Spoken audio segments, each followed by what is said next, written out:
औज़ु बिल्लाहि मिनश्शैतानिर्रजीम बिस्मिल्लाहिर्रहमानिर्रहीम इन्नल्लज़ीना क़ालू रब्बुनल्लाहु सुम्मा इस्तक़ामू ततनज़्ज़लु अलैहिमुल मलाइका अल्ला तख़ाफ़ू वला तहज़नू व अबशिरू बिल जन्नह अल्लती कुन्तुम तुअदून नहनु औलियाउकुम फ़िल हयातिद दुनिया व फ़िल आखिरह वलकुम फ़ीहा मा तश्तही अनफुसुकुम वलकुम फ़ीहा मा तद्दऊन नुज़ुलन मिन गफ़ूरिर रहीम वमन अहसनु क़ौलन मिम्मन दआ इलल्लाहि व अमिला सालिहन व क़ाला इन्ननी मिनल मुस्लिमीन।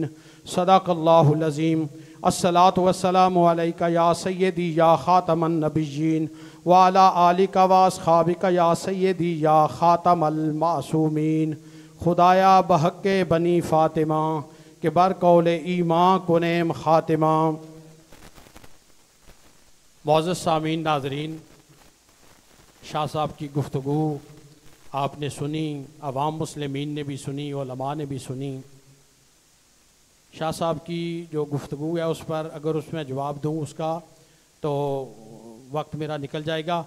मैं उससे पहले ये जो मेरी गुफ्तगू जारी थी इस पर एक बात अर्ज़ करना चाहता हूँ और फिर डॉक्टर जलाली साहब की मैं इबारत पर आता हूँ कि हज़ूर नबी करीम रऊफ़ुर रहीम सल्लल्लाहु अलैहि वसल्लम की प्यारी साहबजादी सय्यदातु निसाए अहलिल जन्ना बीबी खातून जन्नत फ़ातिमा ज़हरा रज़ी अल्लाह ताला अन्हा ने मेरा शाह साहब से ये सवाल है, जब फ़दक का मुतालबा फ़रमाया तो उस फ़दक को अपना हक समझा या वैसे ही मांग लिया?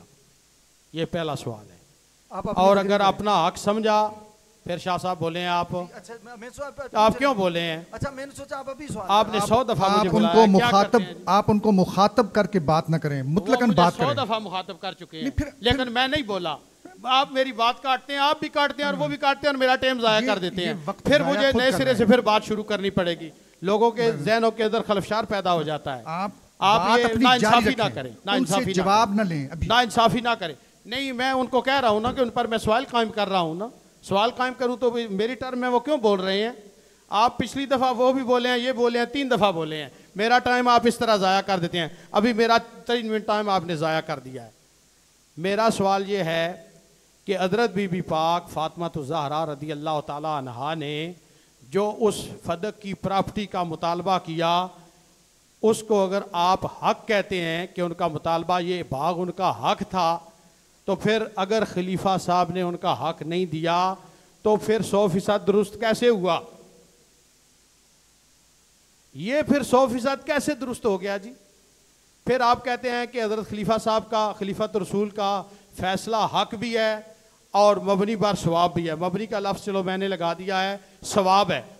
जब सवाब है और 100% दुरुस्त है तो फिर आप किस तरह कहते हैं कि हज़रत बीबी पाक का मुतालबा करना जो है वो वाजिब था? ये कहाँ से आपने निकाल लिया कि बीबी पाक का मुतालबा फ़दक करना वाजिब था? और ये एक बात आपने ये कही है कि जो कुरान से इस्तिदलाल करे वो उसकी ख़ता नहीं होती। कुरान से इस्तिदलाल करने वाले मुज्तहिदीन ख़ताए इज्तिहादी करते हैं ना, ख़ताए इज्तिहादी होती रहती है। और जो अंबियाए किराम हैं वो मासूम अनिल ख़ता हैं, वो सिरे से ख़ता कर ही नहीं सकते। और जो महफूज अनिल ख़ता हैं वो देखें आप, हज़रत बीबी पाक की जो ख़ताए इज्तिहादी का जिक्र किया गया है वो सरीहुज़ ज़वाल बिदूनिल कमाल है। ये भी आप समझ लें, सरीहुज़ ज़वाल ये ज़रूर पर ज़रूर इस पर आपको बेदूनिल करार, इस पर करार नहीं रहता। अल्लाह ताला उनको महफूज फरमा लेता है।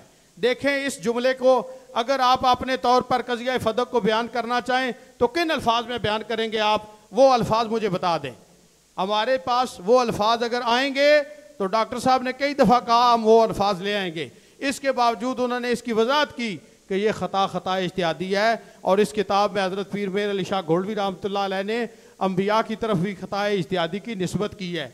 हज़रत आदम अलैहिस्सलाम की ख़ता का जो आप जिक्र करते हैं वो कौन सी ख़ता इज्तिहादी है? और मैं आपके जामिया रिज़विया की तरफ एक बात ये भी अर्ज़ करना चाहता हूँ कि मौलाना हनीफ़ कुरैशी ने जो हज़रत बीबी आयशा सिद्दीक़ा रदी अल्लाह ताला अन्हा के लिए कहा है कि कुछ लोगों ने कहा है कि वो खताए मासियत थी, उनकी तरफ खताए मासियत का इर्तिकाब का जुमला कहा। आप मुझे बताएं जामिया रिजविया ने इस पर क्या एक्शन लिया?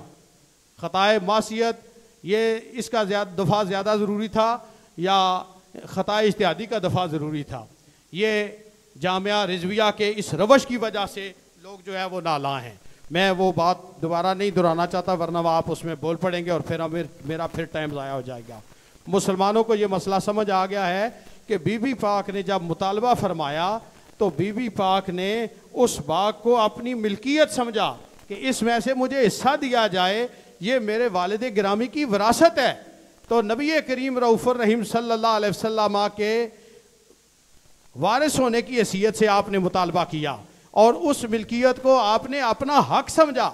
यही तो राफजियों की सहूलतकारी है कि आप बीबी पाक रदी अल्लाह ताला अन्हा के मुतालबा को हक गर्दानते हुए इस बाग को भी उनका हक समझते हैं कि ये उनका हक था, उन्होंने मुतालबा किया है। और आपने तो कहा है कि वाजिब था उनका मुतालबा करना। भाई मेरे, मुतालबा करना वाजिब नहीं था, मुतालबा करना वाजिब नहीं था। बीबी पाक ने अपने इज्तिहाद से मुतालबा किया है और इज्तिहाद से जब मुतालबा किया है तो जलाली साहब के जुमले भी सुन ले, पूरी मुसलमान उम्मत सुन ले। हज़रत डॉक्टर मुफ्ती मोहम्मद अशरफ आसफ जलाली साहब दामत बरकातुहुल कुद्सिया से आपका जो ज़िद और वैर है वो दूसरी चीज़ों का है। उसमें एक ये भी मैं आपके सामने कर दूं, उन्होंने अपनी गुफ्तगू में एक बात ये भी ईमान अबू तालिब के अदम ईमान के बारे में भी कही और ये उन्होंने हज़रत पीर मेर अली शाह गोल्डवी की इस किताब से कही है। ये किताब तहकीकुल हक हज़रत पीर मेर अली शाह गोल्डवी रहमतुल्लाह अलैह की है। देख लें, इस किताब के सफ़ा नंबर 153 पर नबी करीम सल्लल्लाहु अलैहि वसल्लम के दो चचाओं का जिक्र किया है। हज़रत सैयदना पीर मेर अली शाह गोल्डवी रहमतुल्लाह अलैह ने कि हज़रत सैयदना अब्बास और हज़रत सैयदना अमीर हमदा रदी अल्लाह अनुमा दोनों ने इस्लाम कबूल किया है। तो हज़रत पीर मेर अली शाह गोल्डवी के इस कौल की वजह से, इस इबारत के पेश करने की वजह से आप उन पर सीख पा है।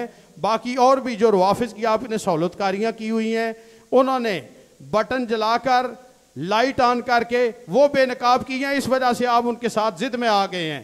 देखें, ये जुमला सुन ले उनका और पूरा जुमला सुने। अक्सर डॉक्टर जलाली साहब ने कहा कज़िया फदक में हज़रत बीबी पाक जब इसका मुतालबा कर रही थी तो खता पर थी, लेकिन क्या होता है, लाकिन्ना लिल इस्तिदराक आता है मौलाना साहब। लेकिन जब उनके सामने क्या हुआ, उनके बाबा जान का कौल आ गया, फरमान आ गया, तो हज़रत बीबी पाक ने सरे तस्लीम खम कर लिया। आप मुझे बताएं कि जिस बाग का बीबी पाक ने मुतालबा फरमाया था, क्या वो मुतालबा बीबी पाक का हक था? ये बीबी पाक का हक था। आप वाफिज की फिर दूसरी दफा आप बोले हैं, आपने फिर मेरे 2 मिनट ले लिए। नहीं, अगर आपने मेरी टर्म में बोलना है जी, हज़रत बीबी पाक फातिमा ज़हरा रज़ी अल्लाह तआला अन्हा का मुतालबा फदक करना, लेकिन क्या आता है, लेकिन मैं तस्फिया की इबारत पढ़ने लगा, मैं पढ़ने लगा हूं, मैं पढ़ने, आप भारत आप उनका कह रहे हैं और फिर साथ खता की बात कर रहे हैं। खलते मबहस, रोको जी, रोको नहीं रोको, मबस, मेरी मैं तकरीर में क्यों बोल रहे हैं ये? मबस न मबस करें। इसी वजह से आपको कहा कि मौजू से बाहर निकलना आप छोड़ दें, ना करें। मौजू से बाहर निकलना आप हमाकत करते हैं। डॉक्टर साहब के अल्फाज फातिला का दफा है। कभी आप कुरैशी साहब की तरफ चले जाते हैं, कभी आप जनाब मसला ईमान अबू तालिब की तरफ जाते। मौलाना अगर आपको मसला ईमान अबू तालिब पे कोई बात के मुनाज़रा कर लेंगे, ठीक है, फिर कभी कर लेंगे मैदान से दान। आपको हजरत अबू तालिब से अगर इतनी चिढ़ है, आपको हजरत अबू तालिब के जिक्र से क्यों आप लेके आए हैं? नहीं मौलाना, मैं नहीं चलने दूंगा आपको जब तक आप ये बात नहीं करेंगे। दोनों माइक बंद कर दें, दोनों माइक बंद कर दें। 47 मिनट हो गए, आपका टाइम खत्म हो गया है।